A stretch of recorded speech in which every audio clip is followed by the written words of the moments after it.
Olá, sou Reginaldo Júnior e no vídeo de hoje nós vamos buscar responder aqui um questionamento que todos nós em algum momento já nos questionamos ao longo da nossa vida, né? Qual a direção de Deus para mim? Bom, nesse caso, qual a direção de Deus para você, né? Ou ainda, qual a direção de Deus para as nossas vidas?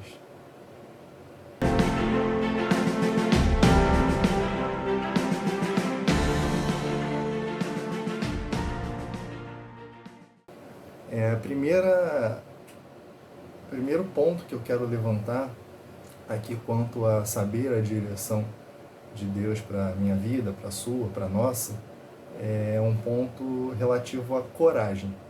E por que logo no início a gente já falar de coragem para saber a direção de Deus para as nossas vidas, né? Tenho até um trecho no livro lá de Josué, no capítulo 1, versículo 6, 7, e eu vou ler também o versículo 9, onde a palavra de Deus diz o seguinte, diz assim: seja forte e corajoso, porque você fará este povo herdar a terra sob juramento, sob o juramento que prometi dar aos pais deles. Tão somente seja forte e muito corajoso, para que você tenha cuidado de fazer segundo toda a lei do meu servo Moisés lhe ordenou. Não se desvie dela nem para a direita e nem para a esquerda, para que seja bem-sucedido aonde quer que você andar. E aqui a gente, relembrando o contexto, né, a gente sabe que Josué sucedeu Moisés em guiar o povo ali através da terra prometida, entrar na terra prometida de fato, né? E o povo de Deus já tinha visto sinais e maravilhas no tempo de Moisés, mar vermelho se abrindo, coluna de fogo guiando durante a noite e tudo mais. Porém, essa missão foi dada a Josué.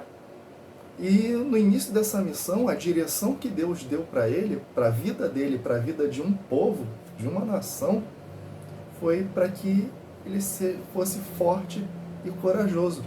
Então, ser corajoso no início da nossa jornada é primordial para nós reconhecermos a voz de Deus e sabermos a direção, porque a gente sabe. A palavra de Deus afirma que no mundo nós teremos aflições, mas nós devemos ter bom ânimo. E o que é ter bom ânimo? É não desistir, é ser corajoso, porque só é corajoso aquele que não desiste, aquele que tem bom ânimo para prosseguir no cumprimento dos seus desejos e dos sonhos de Deus na sua vida, né? Importante aqui, um segundo ponto que eu já vou levantar, é que a gente não deve fazer nada quando a gente não souber a direção e a decisão que a gente deve tomar, né? Eu sei os caminhos, eu sei aonde eu quero chegar, mas para quem não sabe, um bom início é saber aonde não quer ir, o que não quer fazer, aonde não quer colocar os seus pés em um caminho que não quer seguir. Então você saber o que você não quer já é um bom começo para você descobrir o que você quer e qual é a direção de Deus concernente à sua vida. E pode ser também que Deus tenha uma direção que você não queira, mas aí é uma questão de você orar, né, ter uma vida ali alinhada com a palavra, uma rotina devocional e descobrir qual é essa direção, qual é essa vontade de Deus para a vida de cada um, né? Devemos orar a Deus e deixar Ele direcionar, porque pior do que ficar parado é você se dirigir, é você se direcionar para uma posição, para uma direção errada, né?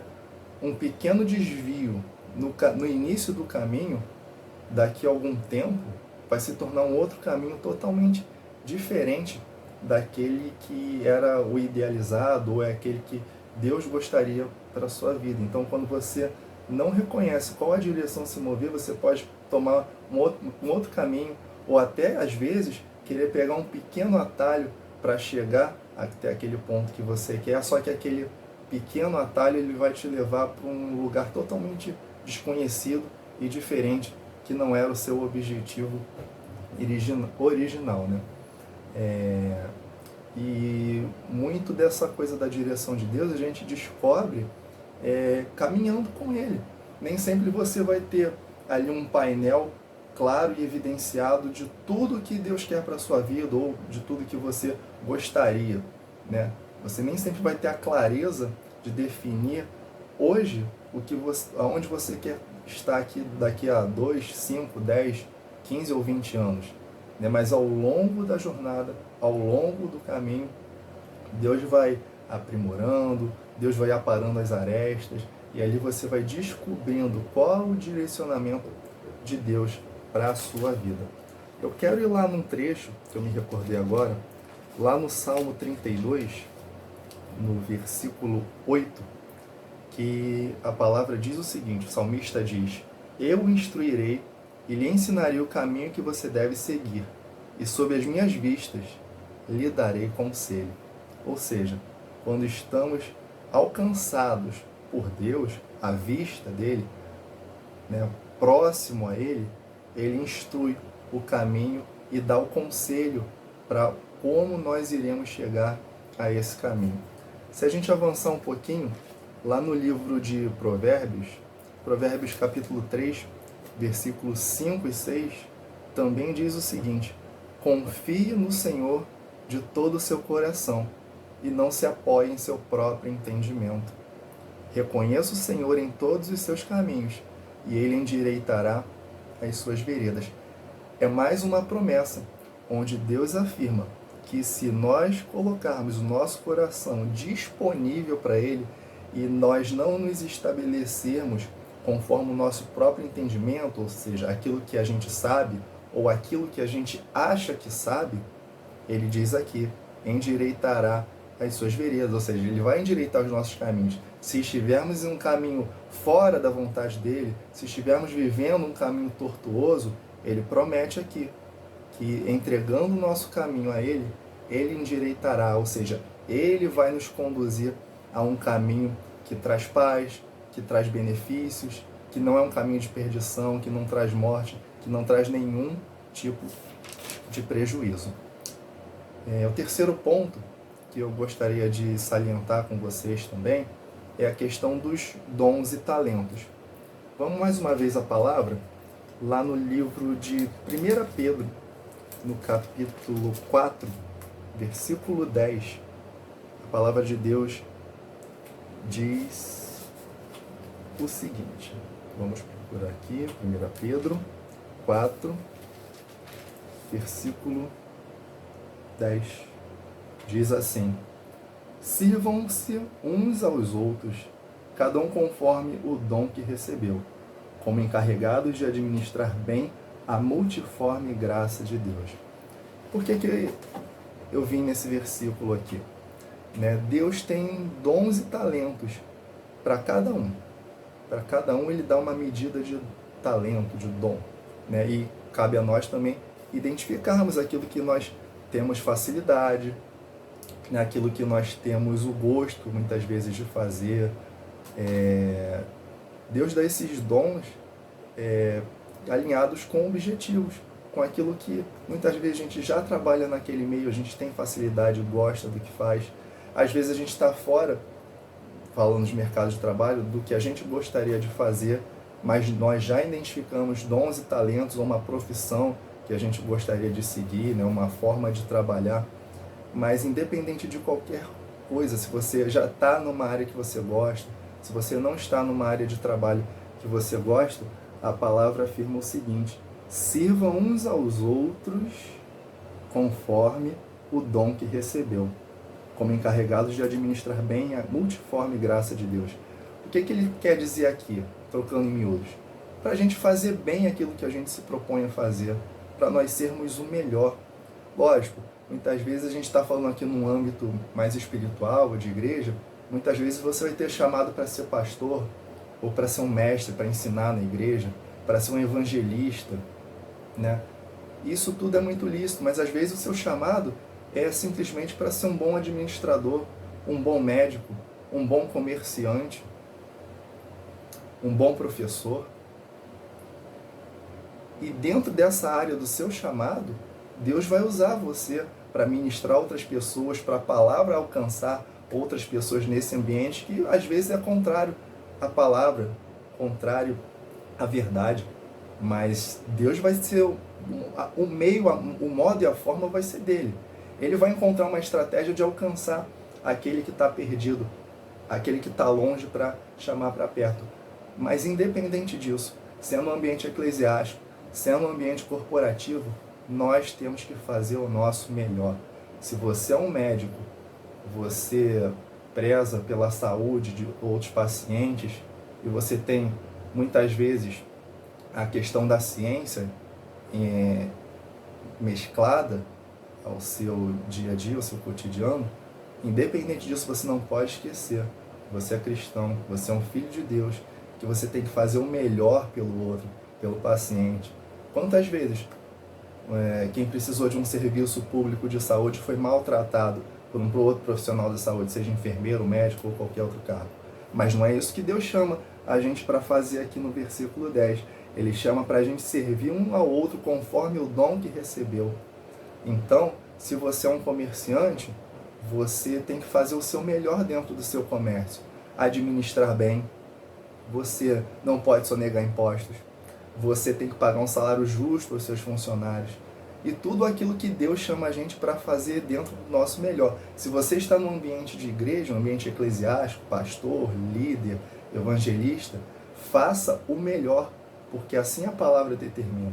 Pregue a melhor mensagem, evangelize da melhor forma, ensine a palavra da melhor forma que você puder. Porque esses são os dons e talentos dados por Deus para cada um de nós. Mais um ponto, o quarto ponto que eu queria levantar com vocês é sobre ter uma visão clara sobre esses dons e esse talento. Dentro dessa visão clara, trace metas, trace objetivos, mas não trace metas e objetivos conforme apenas o seu entendimento, o seu coração. Leve isso a Deus.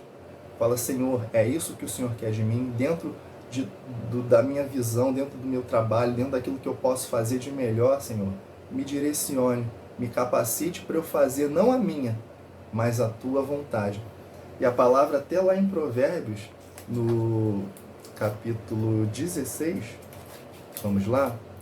Provérbios 16, versículo 9. Provérbios 16, versículo 9, fala o seguinte aqui, ó. O coração do ser humano traça o caminho, mas o Senhor lhe dirige os passos. Ou seja, todo esse propósito, todo esse dom, esse talento que eu quero fazer, o que eu desejo, ele tem que estar submetido à vontade de Deus. Porque senão é simplesmente um desejo do coração. Todo mundo gostaria de ser rico, ficar milionário do dia para a noite. Isso é normal, todo mundo tem esse desejo. Mas é a vontade de Deus? Hoje, se você, vamos supor, ganhasse na loteria, na Mega Sena, e do dia para a noite você tivesse milionário, você teria uma estrutura sábia e sadia para administrar esse dinheiro? Esse dinheiro não o corromperia? Não estou afirmando, mas são questionamentos que a gente traz.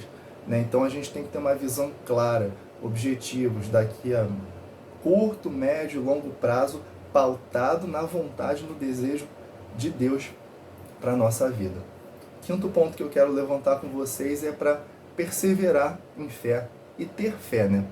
Confie que Deus está no controle e que Ele guia essa jornada de dons e talentos que Ele dá, né?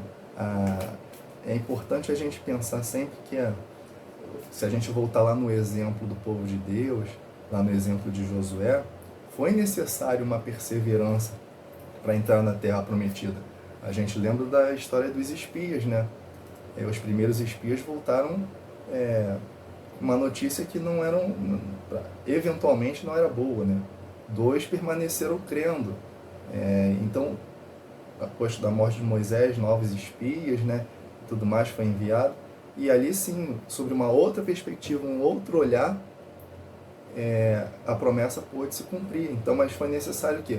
Uma perseverança. E mesmo assim, mesmo dentro da Terra Prometida, após o evento de entrada da Terra Prometida, o povo teve que perseverar, teve que lutar, teve que pegar em armas, teve que batalhar para permanecer naquele local, e é assim até hoje, né? A gente sabe que Israel sofre com várias guerras, né? E o povo, mesmo assim, até hoje, tem que batalhar, mas, sobretudo, é uma promessa eterna de Deus para aquele local, né? Então, a perseverança das pessoas, do povo, é atrelado também a um desejo de Deus sobre aquele lugar. Mas a gente pode ir lá em Hebreus, no capítulo 10, versículo 38, que diz o seguinte: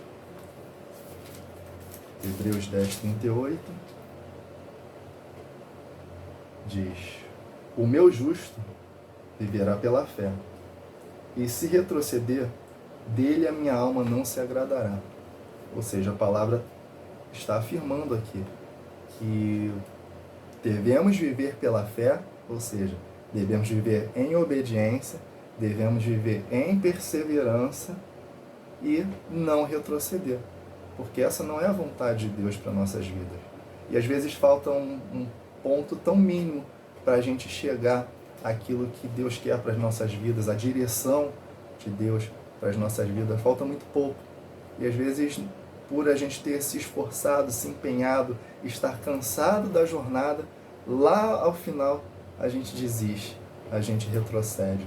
Mas essa não é a vontade de Deus para a nossa vida. A vontade dele é que nós perseveremos em fé para alcançar as promessas. E eu quero terminar com vocês aqui, lendo só mais uma passagem, né, lá em Isaías, no capítulo 30, no versículo 21, onde a palavra de Deus fala assim, e eu quero que vocês reflitam ao término desse vídeo nessa passagem. Quando vocês se desviarem para a direita ou para a esquerda, ouvirão atrás de você uma palavra dizendo: este é o caminho, andai nele. Ou seja, quando a gente se desvia do nosso propósito original, seja pelo motivo que for, a gente tem que ter a noção de que Deus está conosco. É lógico, se você tem essa rotina de oração, de crença, uma rotina devocional de busca por Deus, pelo Espírito Santo, se você é desses e você eventualmente, pelo desgaste da vida, pelas pressões que sofremos de todos os lados, pelas necessidades, seja ela qual for, familiar, financeira, se por alguma pressão externa você se desviar minimamente, a palavra de Deus afirma que haverá uma voz atrás de você. Não se desvie nem para a esquerda, nem para a direita, e vai por esse caminho que eu te direciono. Essa mensagem são para os filhos, não é para qualquer um. Só pode ouvir a voz do pastor a ovelha que reconhece que aquele é o seu pastor. E só pode ouvir um direcionamento de Deus para onde ir e o que fazer, qual caminho tomar, aqueles que, de fato, vivem conforme a palavra afirma. Vivem conforme aquele que é o autor de todas as coisas. Então eu quero que você reflita nessa mensagem sobre esse direcionamento de Deus para a vida, para a minha, para a sua, para de todos que ouvirem essa mensagem. Reflita qual caminho a gente tem tomado, qual caminho você tem tomado. Esse caminho é um caminho que agrada a Deus, esse caminho é o caminho que Deus quer para a sua vida, ou você está tomando um caminho só simplesmente pelas facilidades ou pelo desejo que você quer. É importante que essa sua vontade ela esteja totalmente rendida e pautada à vontade de Deus. Tá bem? Vou pedir para você compartilhar esse vídeo, seguir o nosso canal, comentar aí sobre a vontade de Deus na sua vida e até o nosso próximo vídeo.